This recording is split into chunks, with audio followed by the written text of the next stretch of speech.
The story begins on Mustafar. The heat of the fiery lava radiated around Obi-Wan. His legs were shaky, his heart racing. Below him, Anakin desperately tried climbing the steep slope away from the molten rivers. Obi-Wan didn't know what to do. He couldn't just leave him here. He just couldn't. He picked up his lightsaber, when suddenly Vader's leg caught fire. He screamed, and Obi-Wan turned away, unable to watch. The screams continued for a while longer, and Obi-Wan wanted to walk away.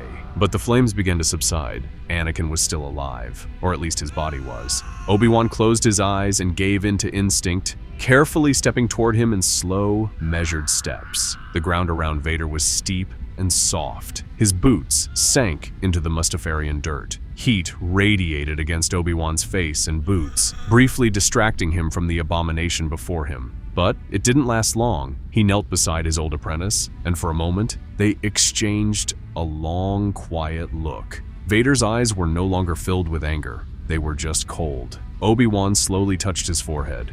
It was worse than he thought. Flesh burned.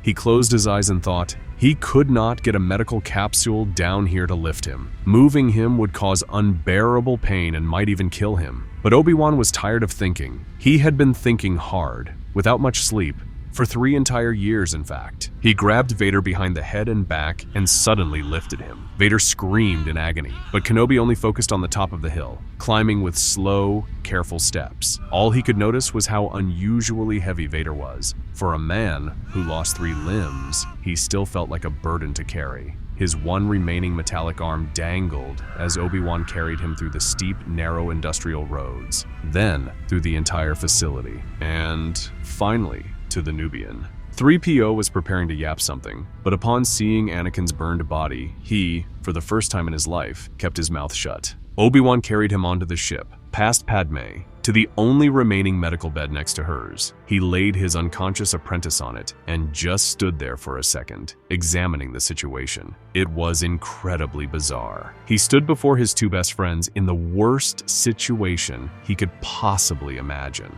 He made his way to the piloting cabin, 3PO behind him. Finally, he fired up the repulsor lifts and main engines, and in seconds, the burning rivers of lava disappeared behind him. Forever, he hoped. As they left the atmosphere, a faint signal began to stabilize. It took a while before it came through completely.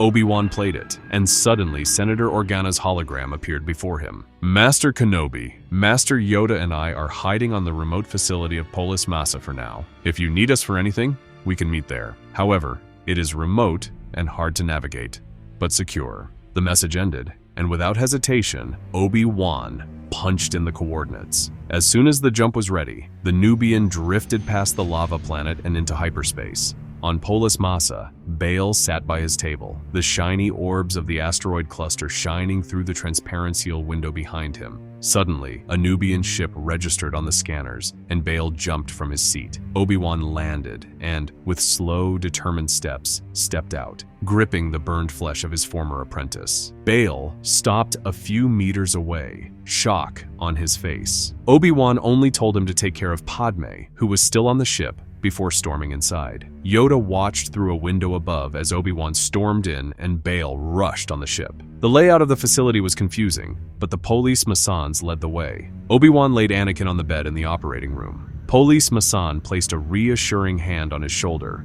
and Obi-Wan understood. There was no time to waste. He didn't work out the details yet, but one thing was clear. Anakin was not getting out of here anytime soon. He looked at the Bacta tank in the corner of the room, then pulled Anakin's lightsaber from beneath his robes. He laid it next to the tank and made his way out of the operating room. Before the door shut, he heard the scream that was haunting him again. At least he knew he was still alive. Suddenly he realized it. His robes were soaked in blood and burned flesh, though it seemed to match his current mood anyway. He didn't exactly know how to proceed at this point. He could just wait, maybe even try to sleep, if that was even possible. Vader drifted in and out of consciousness. The pain was severe, but the Polis Massans tried to reduce it as much as possible without further endangering endangering his vital functions. They didn't really know what to do. For now, they had to integrate some kind of supportive respiratory system and remove at least some of the dead tissue. But the real turning point depended on the bathtub. It would determine how well his skin could regenerate. After the procedure, Vader was placed in the tank. Antibiotics and mineral compounds were injected into his system, and from that point, it was just a matter of waiting. Anakin's mind was clouded. Any attempt to think clearly caused his consciousness to drift, yet there was one constant thought: Padme. But there was nothing he could do at the moment. He needed to rest. He had no choice.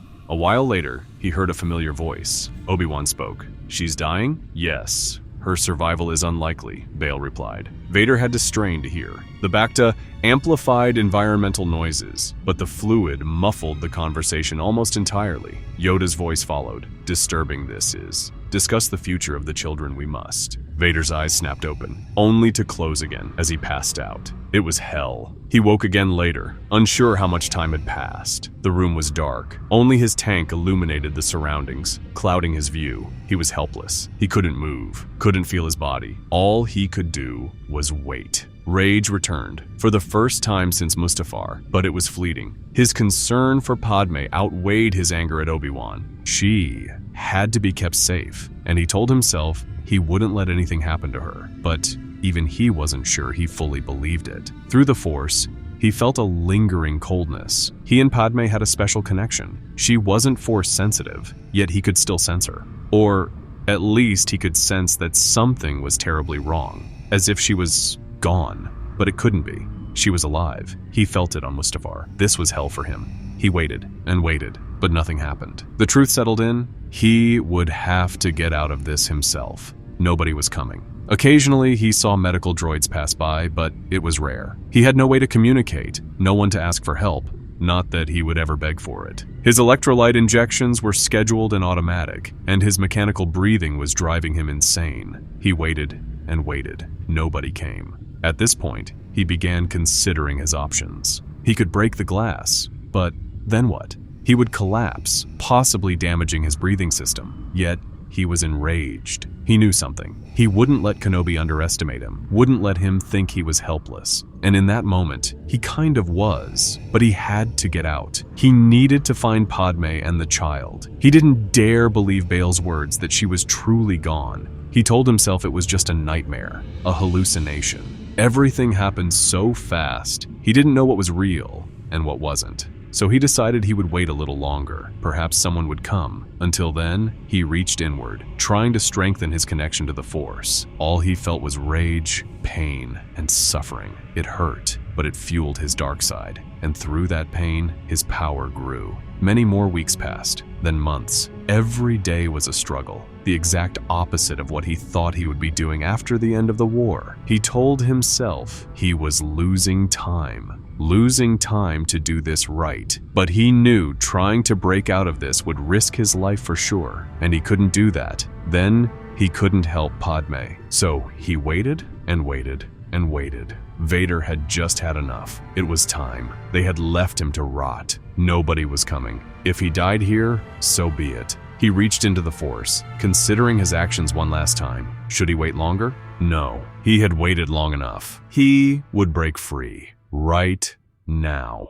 A sudden crack appeared on the glass wall of the tank, then another. The cracks spread rapidly. Vader tried to ensure the tank would shatter in a way that let him fall forward, but it was no use. The entire tank exploded, throwing him to the side of the floor. His breathing mask snapped off. Water surged from the tank and spilled into the hallway beyond. Vader couldn't breathe. He realized he wouldn't last long like this. No alarms went off. Nothing happened. His lungs burned. His vision blurred until the lights came on. A droid hovered above him, and moments later a Polis Masan ran into the room, grabbing him violently and replacing his breathing mask. Vader gasped for air, barely looking at the creature in front of him. More Polis Masans rushed in. Vader tried speaking.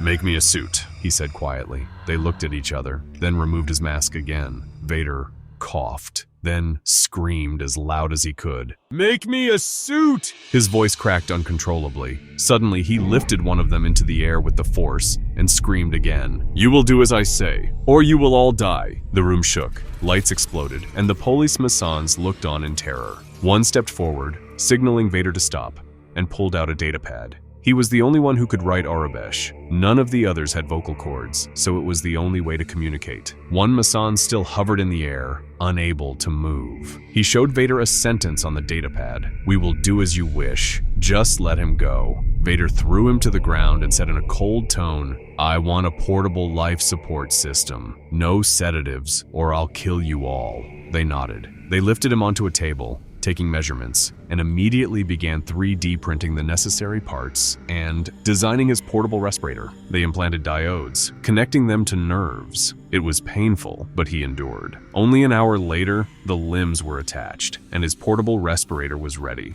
He tried moving his arms. It felt strange and alien, but he would get used to it. The police Masans watched in terror as he stood for the first time in months. His mechanical limbs stretched, his respirator hummed, and his vocal cords were repaired. Finally, he could ask the question that consumed him. He turned to the only Polis Masan who understood Basic and asked, "Where is Padme?" The Masan wrote on his datapad that he did not know who that was. Vader thought for a moment, then noticed something familiar on the table near the shattered Bacta tank. His lightsaber. He grabbed it and asked a new question. "Who has been keeping me here all this time?" The Polis Masan typed again, "Senator Organa has been paying for your care." Vader ignited his blue blade, his breathing intensifying, then extinguished it. He would not kill these people. They helped him. He turned and stormed toward the hallway, heading for the landing pads. Without hesitation, he boarded the nearest transport with a decent hyperdrive and took off, destination set to Alderaan. As he stared into the endless void of hyperspace, a nagging sense of incompleteness stayed with him. If Padme wasn't on Police Massa, she had to be somewhere else. There was no way she hadn't survived Mustafar. He would get his revenge, and he would discover what happened to her. Everything would be answered when he found Bail Organa. His ship exited hyperspace, and Vader descended toward Aldera, the capital of Alderaan. Soon, he landed on a pad near House Organa's citadel. He stepped out of the robust mining transport. Around him were sleek Corellian ships, and he already stood out. His white and silver prosthetic limbs gleamed in the morning gloom. 4 security guards approached, confused. With a squeeze of his fist, he made them fall to the ground, then gently brushed them aside as he strode toward the citadel. Security was minimal. Alderaan wasn't exactly a metropolis, but with at least 2 billion people, he expected far tighter defenses. Security seemed primitive. Every level he ascended caused him more and more trouble, though he didn't really have a plan. All he knew was that Bail would eventually face him, and there was no one alive who could rival his strength. Finally, he caught his first glimpse of his enemy. Bail Organa stood on a veranda with his guards. Vader stormed toward him, knocking soldiers aside as he went. At last, the guards had enough. Blaster bolts filled the air. Vader thought of igniting his saber, but decided instead to simply redirect the shots with the Force. One by one, the guards fell. Now Organa stood alone in the corner, staring into Vader's eyes. Vader spoke first. "You will answer for what you did to me."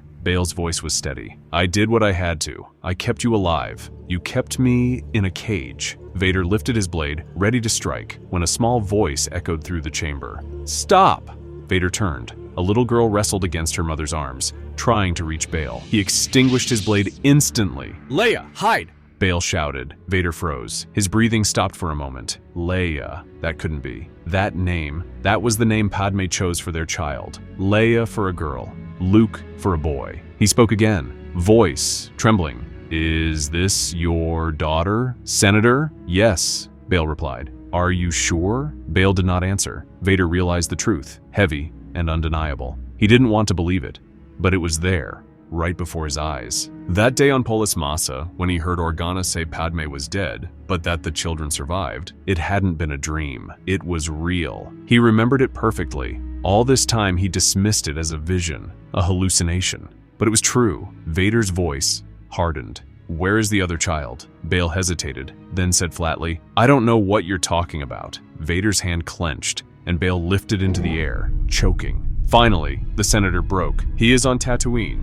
with Obi-Wan. That's all I know." Vader released him, turned, and stormed toward the child. He shoved Breha, Bail's wife, aside and seized the girl in his arms. "If you are lying, Organa," he growled, "you are dead." Then, without another word, he carried Leia away. In moments, he was gone, blasting off in his ship, leaving Bail collapsed against the wall, his wife weeping, and the bodies of dead and unconscious guards strewn around them. In the pilot's seat, Vader stared ahead as the stars stretched into hyperspace. Behind the chair, the little girl sat quietly. She was sad, shocked, but not afraid. That unsettled him. "Are you not afraid, little one?" he asked. Leia looked at him and answered, "If you wanted to kill me, I'd already be dead." Vader thought on that. This child, barely 3 years old, had just spoken the wisest thing he'd heard in a long time, and it gave him an answer to another question: how long he had been gone. 3 full years. The Bacta tank stole that time from him, blurred by drugs and endless monotony. Now, the galaxy had changed without him, but none of that mattered. The goal was simple: find Luke and Leia. Padme would have wanted him to raise them. He would. Leia's voice broke the silence. "Where are we going?" Vader saw no reason to lie. "To find your brother." They spoke a little while longer. Leia told him what she knew of the Galactic Empire and the renewed galaxy, things Vader missed. He said nothing, only listened, still unsure how to face any of this. But then, the ship dropped out of hyperspace. Tatooine. One last time, he had returned to this wretched desert world, for one last time, to find his son. Bail only said the boy was on Tatooine, but it wasn't hard to guess where. Of course, he would be with the Lars family. Vader landed the ship half a kilometer from the homestead. He told Leia to stay inside. He didn't exactly trust her, but he knew she was too clever to run into the desert night alone. Vader stormed toward the Lars farm, just a little farther, and he would have his son. He saw the homestead's flickering lights in the distance, but suddenly they were obscured. A blue lightsaber hissed to life. Obi-Wan. He felt the disturbance. He knew this moment would come. He stood ready. He wouldn't let him pass. There was a long silence, heavy with memory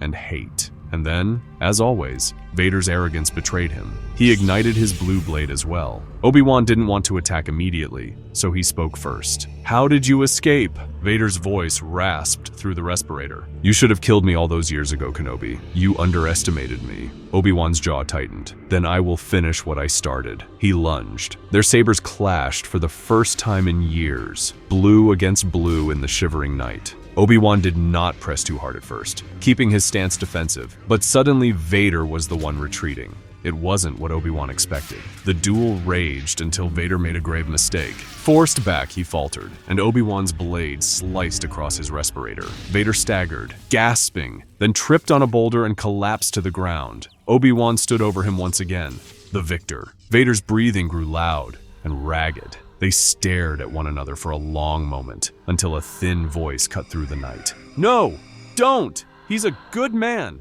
He's just trying to find his family!" Obi-Wan turned, startled. A small girl slipped past him and was helping Vader to his feet. Vader managed a faint smile. Obi-Wan froze, torn. "Please let him pass," the girl said softly. Vader met Obi-Wan's gaze for a moment longer, then continued walking toward Lars's farm. And Obi-Wan, though every instinct told him to stop it, let them pass. He could not move. After everything, some part of him still wondered, could Anakin be back? Or maybe not. But his blade was still blue. Perhaps, Obi-Wan thought bitterly, he only wanted to see his son. Still, he could not act. He watched as the ship lifted off into the night. Luke was aboard now. He failed, but his body refused to move. On the ship, Leia's keen words and Luke's stubborn courage showed clearly whose children they were. It had not been easy, but now Vader had both of them. Luke, still in shock, finally asked, "What will I be doing now?" Vader placed a hand on his shoulder. "Whatever you want, son." Chandrila was a lush agri-world, its forests stretching across endless horizons. Suddenly, a ship blazed above the treetops and descended onto a high mountain plain. On board was Obi-Wan Kenobi. His journey was nearly at its end. 3 years had passed since Vader had taken Luke and Leia, and Obi-Wan never forgave himself. In that frozen moment back on Tatooine, he failed. Since then, every waking moment has been dedicated to finding them. The trail was cold, until now. He landed in a quiet field on one of the tallest mountains of the eastern continent. There was only a tiny settlement nearby, barely more than a handful of homes. And then he saw him, a figure set cross-legged at the cliff's edge, calm and still. The air carried a strange serenity in the Force. Obi-Wan climbed the slope cautiously. Suddenly, a blue blade ignited beside the man's neck. Anakin's eyes opened slowly. "Are you surprised to see me, Darth?" Obi-Wan asked. "It's Anakin," he answered quietly. "And not at all. I felt you coming a long time ago." Obi-Wan's expression softened. Anakin turned his gaze downward. Below them, Luke and Leia, 6 years old now, played in the meadow. Luke swung a stick, pretending to fight pirates, while Leia gathered flowers. Obi-Wan extinguished his saber and carefully sat a few meters away. "So, you're having fun?" Obi-Wan asked at last. Anakin's lips curved faintly. "Oh, it's wonderful, Obi-Wan. Listen, you don't have to worry about us. I'm not causing suffering to the galaxy anymore." Silence followed, broken only by the forest's gentle sounds. Finally, Obi-Wan spoke again. "Won't you train them? You must feel their potential." "In time," Anakin replied. "But until then, the galaxy will have to wait. I'll give them something none of us ever had." He looked down at his children, playing as the sun set over the green hills. A childhood. Obi-Wan smiled faintly and turned his gaze toward the meadow, where the laughter of Luke and Leia carried on the wind, as light faded over the lush world.